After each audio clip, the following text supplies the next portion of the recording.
What is up, people of the Extranet? Tyler here with Random Automotive, and today we're going to show you how to install the StartX remote start system on your 2022 Plus Toyota RAV4. This is with push to start.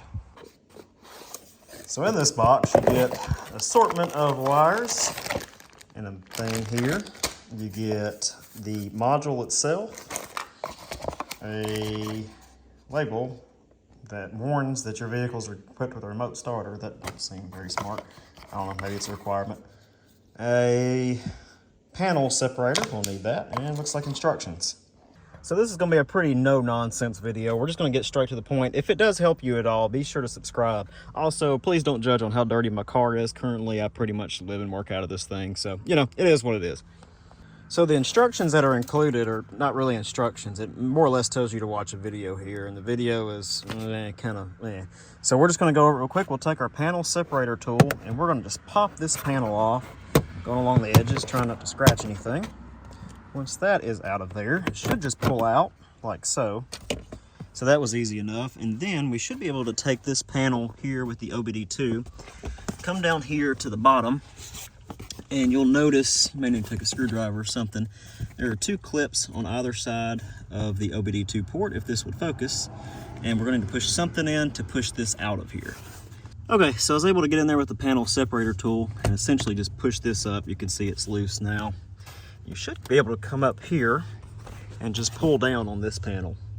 Okay, so looking at this harness that comes out of the bag, you may be a little afraid to even touch it, but it's really not much to it, and I'm going to show you how this works. So essentially on this end, you've got three connectors that go to the little module that's included.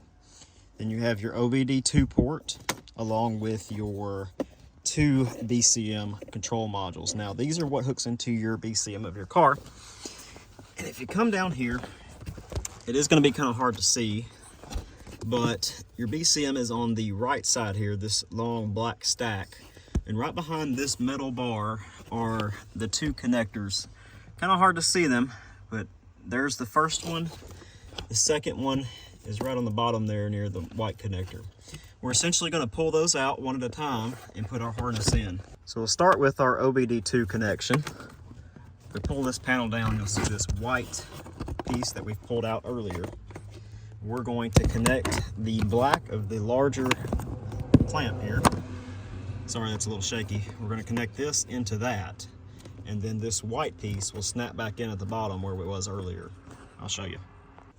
So it connects to that like so, and then the new white piece that's right here, this will just drop into this hole that faces down. That'll be your new OBD2 port.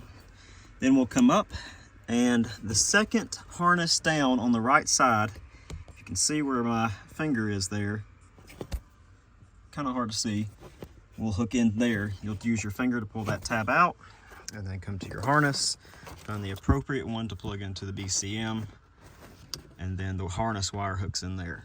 Okay, with that second one removed, you can see the opening there. I found the matching corresponding connector onto the harness there. So the harness will plug straight into the BCM or the computer under the dash, and then the open spot on this end will plug into the car's harness. Okay, so you can see if you look closely enough, I've plugged in, you see the group of brown wires, it just plugs into that. The harness runs over and plugs into the car harness here. And then we will do that for the same with the connector below that with the other corresponding connector here. Okay, so the bottom one's fished in. You can see the two are plugged into the corresponding car harnesses and then plugged into the BCM module there. The OBD2 port is hooked up here, and it is ran over and snapped back into place on the extra here.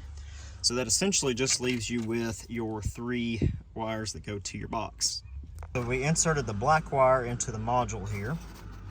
As you can see, it is blinking. Okay, so hooking this up is kind of tricky. You have to press and hold down this button here while inserting this, and when it gets to the blue LED, you got to let off the button.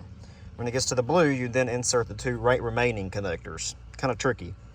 Okay, so according to the instructions, after those are inserted, you have to then turn the ignition on without pushing the brake. Don't start the car. So you just press twice there.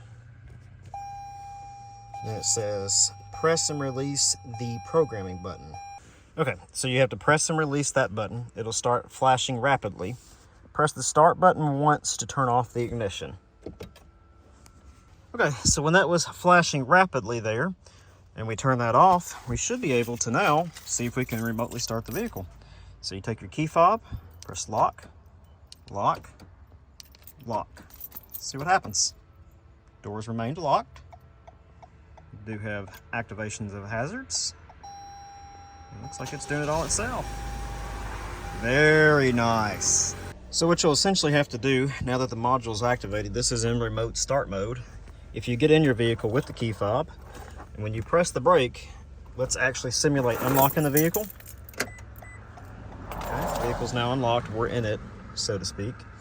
You can't really do anything, because once you do anything, it'll shut off. You push the brake, car shuts off, and then you use the button to restart. A little finicky, but hey, for a car that's not made for remote start, it's pretty awesome. I do apologize, it's the time of year that it gets dark at 4 o'clock. But basically we're done here. We'll take our zip ties, secure your wires off in there, make sure that everything's out of the way. You'll push this panel up to lock it back into place, and then you'll put your other panel back on, and you're pretty much done. Okay, so on this bottom panel, be sure to be careful of the clips. They like to break off pretty easy. This panel basically just snaps back on, and you can't even tell anything was done. Make sure that all of our buttons here function like they should. Panel dim does, automatic high beams, windshield defrost, steering wheel heater, all looks good. Okay, so with our key fob now, this car didn't previously have remote start, so let's try it. 1, 2, 3. There it goes.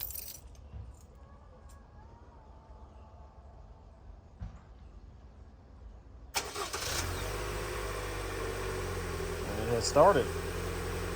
Awesome. So let's leave our keys behind, and let's just see if it allows us access to the vehicle for some reason. Vehicle's fully locked, no access granted. So let's go back up here. I'm gonna hit the unlock. I'm gonna have my keys with me for a moment.